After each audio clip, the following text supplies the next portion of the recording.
a shock. A shock when you come from a Sleeping Beauty city like Paris and you arrive in Shanghai, which is a kind of Red Bull city. You have a shock. You have a shock. You are impressed by dimensions, speed, scales. And with my wife, we've been collecting for a long time. And we always wanted to look at art not only as object, but as a way to perhaps to make us resonate with our time.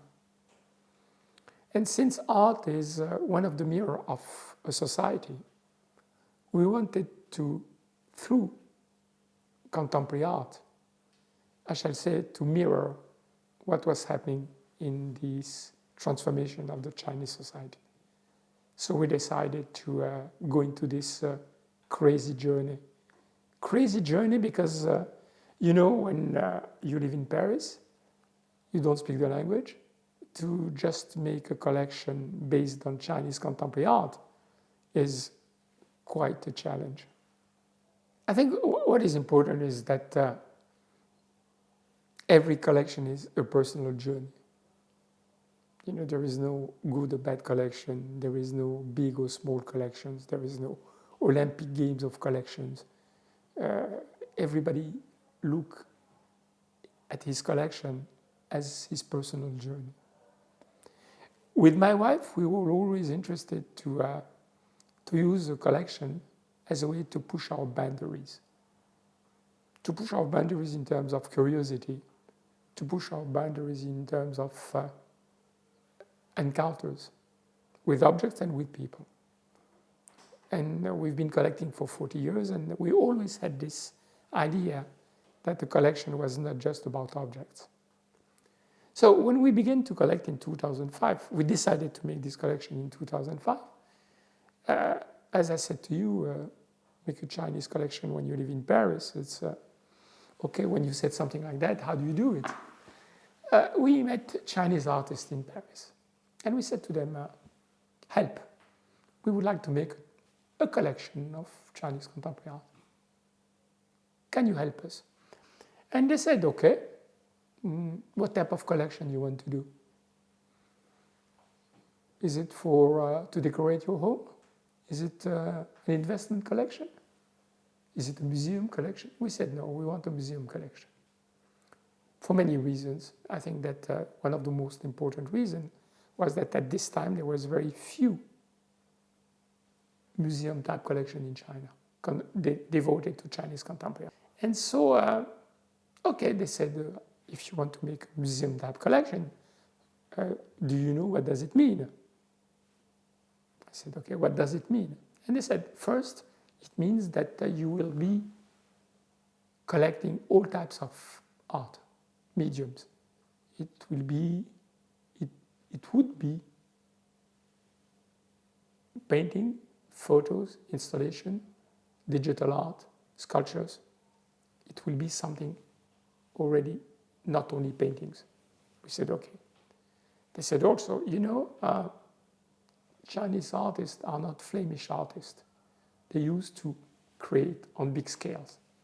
So you will have to also to take into account that the most interesting works are big. We said, okay.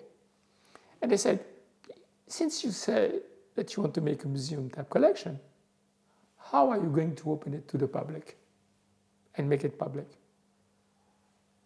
So this was a very interesting question, because we never wanted to have a museum as a space, fixed space, for many reasons. We think that personally we are not able to manage it financially and also in terms of manage it a day-to-day with exhibitions.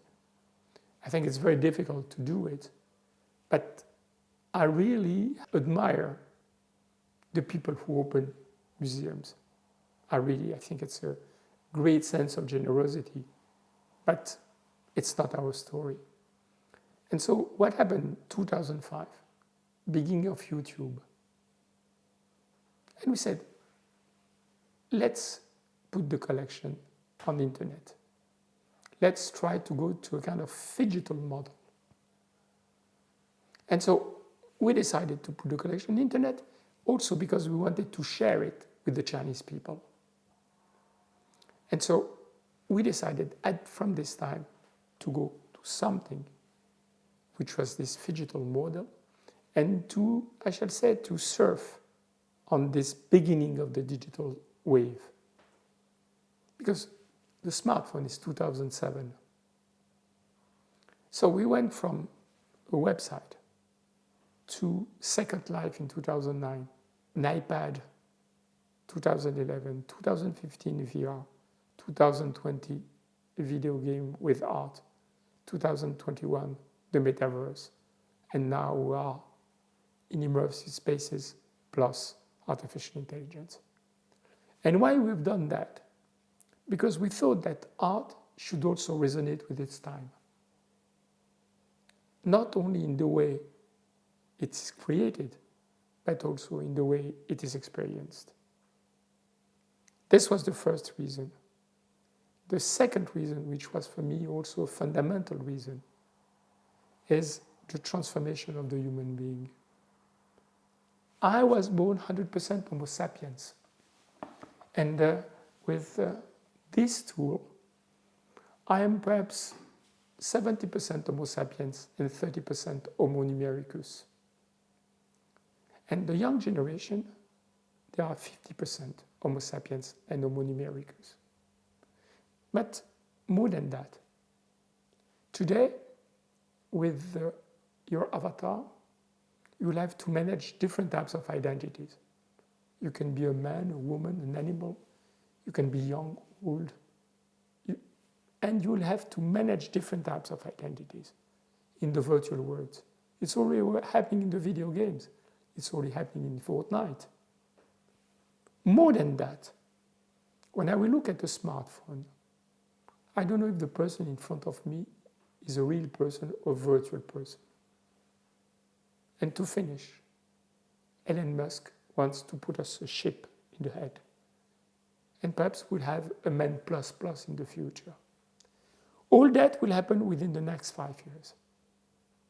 So if you want to make something resonate with the time, you have to make something resonate with the human being.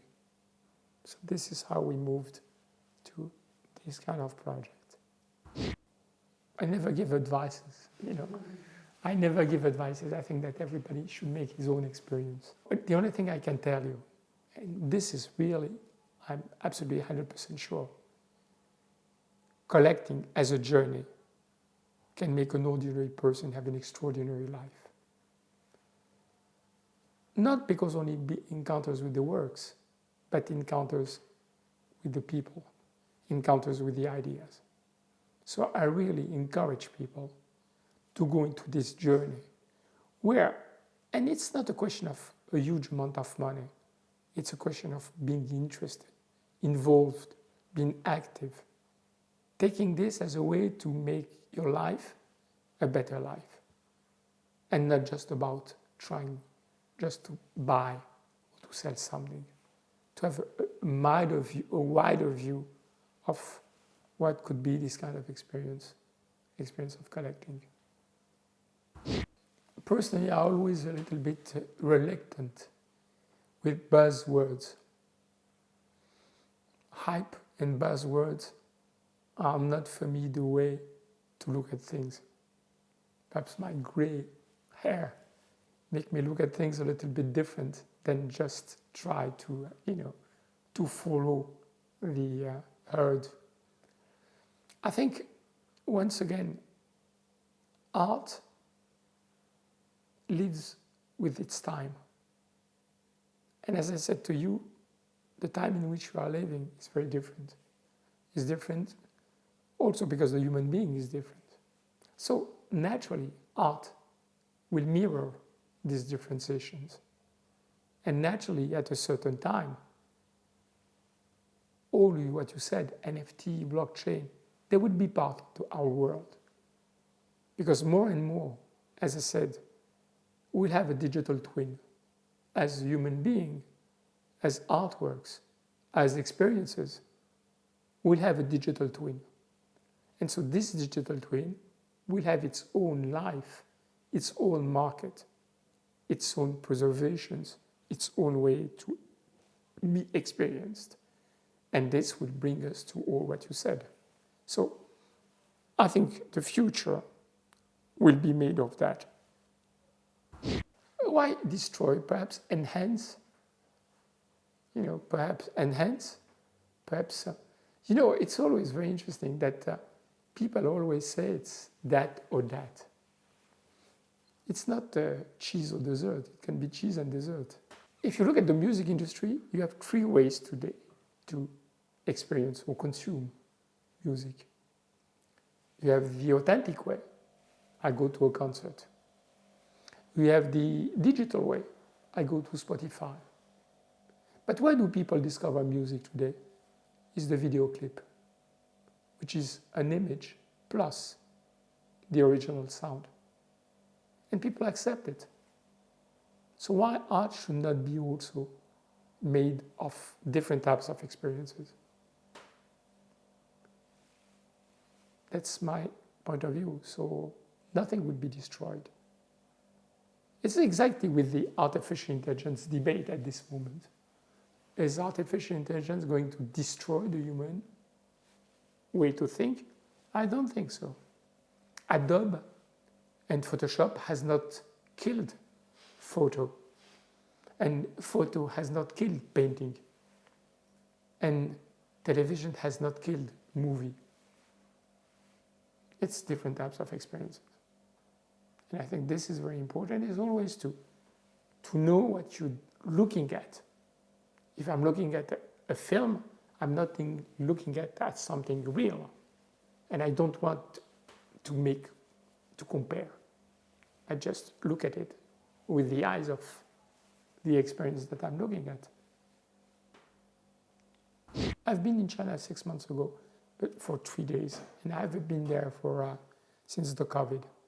So my knowledge of Chinese contemporary art is just limited to WeChat. Because I go on WeChat and I look at the moments and I see what's happening there. China is very different today. Very, very different. China, when we began to collect, was in the middle of a huge transformation. Transformation began with Deng Xiaoping, and then after with the 2 presidents coming from Shanghai. It was the time of the economic revolution. It was the time of the beginning of the internet. It was the time of the beginning of the market, Chinese contemporary art market. So there was a kind of energy, incredible energy, that perhaps we don't have it today. But perhaps I will be a little bit arrogant. I feel the same thing for contemporary art all over the world. I think that what is produced today, for someone who is my age, or someone who has been experiencing the 80s, the 70s, even the 60s, where there was a lot of things happening in music, in cinema, because there was a huge transformation of the society. But today, I think that we are in a world where things are not as interesting, a little bit dull, a little bit boring. And I think that art, culture in general, is unfortunately, especially from my eyes point of view, and I really say it's a very personal point of view, is not as interesting as it was before. But art will survive and will come back in another way. And perhaps I'm always looking for the next. Paris is really becoming a very important city in terms of art, for many reasons. First reasons is that history, art has always been part of the city and at a very important part. Second, there is a lot of new foundations museums, especially private foundations, LVMH, Cartier, Pinault, and all the others. Third, it has become also one of the center of the art market with Art Basel, Paris. Fourth, because of what's happened with London, in Great Britain, moving out of UUC, the Brexit, all the galleries are now have a space in Paris. So all that makes that Paris is becoming a very important cultural space. As for digital, I think digital is represented like everywhere in the world by small, at this moment, small numbers of galleries and small numbers of collectors. But I think it will change. I'm a happy man. Fortunately, compared to many, many other people, thanks God, I'm a happy man. Like every life, there is ups and downs. Like every life, you face some challenges. But generally speaking, because also I'm by nature very optimistic and by nature always very curious, I always try to find solutions. First, to take care of my grandson. I'm rediscovering the art of the art, but the art of being a grandfather. The best part of the art at this moment. It's amazing, refreshing to see the questions, to see the reactions of a person, a child, who doesn't have the filters that we have. It's very refreshing. We took our grandson very often to museums. They love it. And it's always very interesting to see how they look at an artwork. They respond in terms of physically, but also in terms of questions. And I think this is something that I like very much. And the other thing is that, coming back to the collection, I think the collection is moving into the good hands. My daughter is really now taking the lead. So, I'm a happy man because I have the collection now being transmitted to my daughter, and I do hope to my grandson. Perhaps my avatar will be here. It's with an encounter. I think always it's with encounters. We happened to meet someone who came to us and to say, you want to experience VR? It was the son of Elizabeth Markovich. And we said, okay. And we began with that, and we found it interesting. And so we decided to go deeper. And we went deeper because we have something very important. You can have two types of attitude in life, and we have made a choice. Or you wait and see, or you test and learn. And we are more in the spirit of testing and learning. Even if it doesn't work, Second Life didn't work. Never mind. By doing Second Life, by doing VR, by doing a video game, by also being, I should say, in social networks, it brought us naturally to the metaverse. Because we had all these experiences.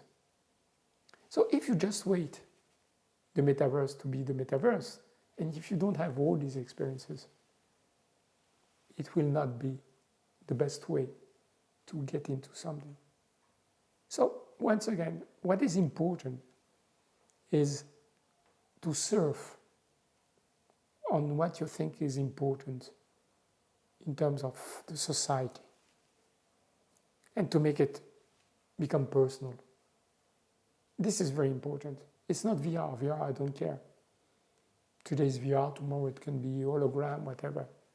It's not a problem. And I think this is also. And the last point, which is very important for me, very, very important. Always technology serves art. Always. And I'll be even more direct. In a certain way, we are entering into a 1984 2.0 world. And only humanism can counterbalance that. So this is why I do believe that art, culture, has a huge future for the human being in the world in which we're entering. That's just my personal way. We are, more than that, we are creating a digital twins of all the works, because we want this collection at a certain time to be completely virtually accessible. You will see within the next few weeks, we will be on all types of platforms, Apple and Google, with a link, with an application, and you will have access free to this application, and you will be able to visit the museum with your avatar. You in Valencia and me in Paris, we can have a visit. And to talk with you. When talk with me, and I would be able to talk with 40 persons at the same time, and make a tour guide of the visit, and before the end of the year, instead of myself, there will be an avatar using artificial intelligence. You will make a tour with this avatar. He will know all the collection, and he will be able to guide you in the collection without myself. I think this collection has been made beginning by Dominique and myself. We've been married for 40 years, and we've been in this journey together for 40 years. This is very, very important. I should have said and insist on that. And what I like in this collection is that now it's becoming a broader family collection with my son and my daughter. And I do hope that it will be one day even a broader family with the grandson. This is something very important. This collection is not about technology, it's not about art, it's about the way a family has been constructed around this project. This is for me very, very important as an end of this interview. We're done.